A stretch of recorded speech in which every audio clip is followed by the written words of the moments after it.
Life में risk नहीं लिया तो क्या लिया, आई थिंक यही फंडा है आलिया भट्ट का, राइट? डेफिनेटली। सो क्या क्या रिस्क इंडस्ट्री में आने के बाद आलिया उठा चुकी हैं? आई थिंक पहला रिस्क इंडस्ट्री में आना एक रिस्क है. That was the first risk that I took. And दूसरा risk I think choosing a completely different film for my second film was the second risk that I took very very happily, but I took it. और I think आगे और risk आएंगे, I am sure. Okay. And talking about your, जैसे आपने कहा दूसरी film so highway, काफी ज्यादा लोग उम्मीदें कर रहे हैं. हमने जो कुछ पिक्चर्स भी देखे, बिल्कुल no makeup look and all. So how was shooting? I think shooting was it's an amazing journey. We don't even have words to describe what a time I've had shooting for Highway.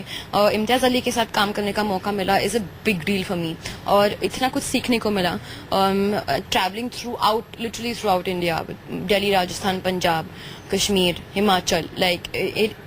Just moving with the story and moving into the skin of the character even more while shooting with the film, because एक stretch में shoot किया था हमने, कोई break नहीं था.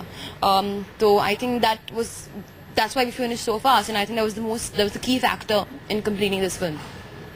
And yeah, it's been amazing journey. Talking about जब decisions लेने होते हैं कौन सी फिल्म करनी चाहिए एंड नहीं करनी चाहिए, तो आलिया किससे एडवाइस लेती हैं? घर पे लेती हैं या इंडस्ट्री के फ्रेंड से लेती हैं, किससे? I think Karan is my mentor for the industry. He has brought me into the industry. I call him my industry daddy, my career daddy.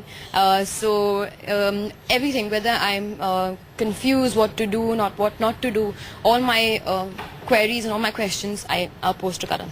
Okay, next film भी आप उनकी कर रही हैं, होम प्रोडक्शन की. So just 2 states. Yes. Yeah.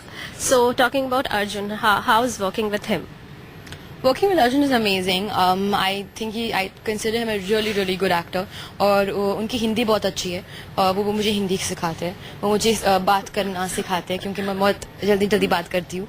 तो working with him has been a plus positive thing for me. जैसा आपने कहा कि ओल्डर एक्टर्स के साथ काम करने में आपको प्रॉब्लम नहीं है, इधर काफी रिपोर्ट्स आए थे कुछ एक्ट्रेसेस ऐसी हैं जिन्हें प्रॉब्लम्स हैं, जो यंगर लॉट की हैं, कि वो ओल्डर एक्टर्स के साथ काम नहीं करना चाहती. लाइक एक क्राइटेरिया फिक्स कर लिया कि 30+ और 35+ के एक्टर्स के साथ काम नहीं करेंगी. So Alia is free to do work with any actor, older actor. I don't think age makes a difference in this industry. I mean, you're doing films, you're doing characters, you're playing characters. अगर story में fit होती है, then everybody is. I'll be open to all kinds of characters, and I would love to work with all of them. I'm the youngest, and all the actors are much older. Probably not much older, but they are older than me. But I would love to work with them. I'm dying to work with Imran, Ranveer, and I think I hopefully can one day if I become like 1-2 years older. क्या आपके पापा ने अब तक किसी film के लिए approach किया? बिकॉज वो कह रहे थे ऐसी कोई राइट स्क्रिप्ट नहीं है जो मैं आलिया को उसके लिए अप्रोच करूँ या उसे बोलूँ कि मेरे साथ काम करो. That's true actually. ऐसी अभी तक कोई स्क्रिप्ट नहीं है ना, या अप्रोच नहीं किया गया, पर आई एम श्योर एक दिन होगी. ओके. एंड इंडस्ट्री में आने के बाद बहुत सारी बातें आती हैं, लिंकअप्स होते हैं, आलिया को लेकर भी कई सारी चीजें आई हैं. तो now you are open to all the linkups and rumours and everything. Yeah, now what to do now? Link-ups will happen only now. So, but I'm not going to be shy and say no. I'm not going to talk to this person or I'm not going to do that. Huh. So you are open for a relationship? It's not like I'm against it, but I just think that अभी जैसे वो priority नहीं है. My priority right now is just working, and time नहीं है अभी relationship के लिए. But it's not like I'm completely against the idea of it. अगर हो सकता है तो हो जाएगा. ओके. यहाँ पे एक मैगजीन के लिए आपने बहुत अच्छा सा पोज दिया है, जाते जाते हमारे व्यूअर्स के लिए एक अच्छा सा पोज. मैं यही वाला देती हूँ.